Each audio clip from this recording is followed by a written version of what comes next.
আসসালামু আলাইকুম ওরহমতুল্লাহি ওবরাকাতুহু। আজকে জুমার দিনের বিশেষ গুরুত্বপূর্ণ চারটি কাজ কি এগুলো নিয়ে কিছু আলোচনা করব ইনশাল্লাহ। প্রথমত আমরা আসি জুমার দিনের সংশ্লিষ্ট ঘটনাবলীর মধ্যে। 1 নম্বর, জুমাবার এইবার কেন অত্যন্ত গুরুত্বপূর্ণ।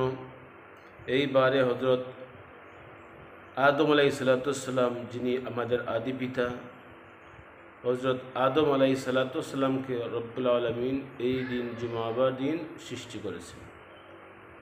দ্বিতীয়ত, হজরত আদম নবীনা আলাইহিসসালামকে আল্লাহ তাআলা জুমাবার দিন দুনিয়ার জমিন থেকে বিদায় দিয়েছেন।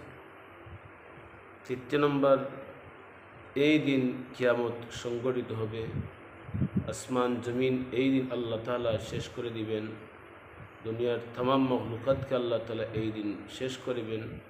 কিয়ামত এই দিন আল্লাহ তাআলা সংগঠিত করাবেন। চতুর্থ নম্বর, এই দিন পুনরুত্থান হবে, অর্থাৎ আদম আলাইহিসসালাম থেকে নিয়ে মুহাম্মদুর রাসূলুল্লাহ সাল্লামের শেষ উম্মত পর্যন্ত যারা দুনিয়ার জমিনে ছিলেন সবাইকে আল্লাহ রব্বুল আলামিন ওই দিন জুমাবার দিন হাশরের মাঠে, ময়দানে মাহশরে আল্লাহ তাআলা জমা করাবেন, একত্রিত করবেন।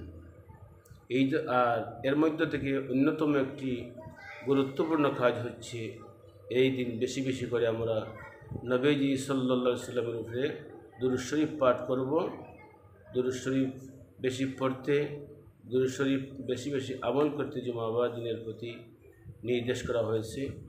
এই জন্য আমরা জুমাবারে বেশি বেশি করে দুরূদ শরীফ পড়ব, ইস্তেগফার করব এবং আল্লাহ তাআলার নিকট প্রার্থনা করব আল্লাহ রব্বুল আলামিন আমাদের প্রত্যেককে যথাযথভাবে বিষয়গুলো আমল করার, মানার যেন তৌফিক দান করেন।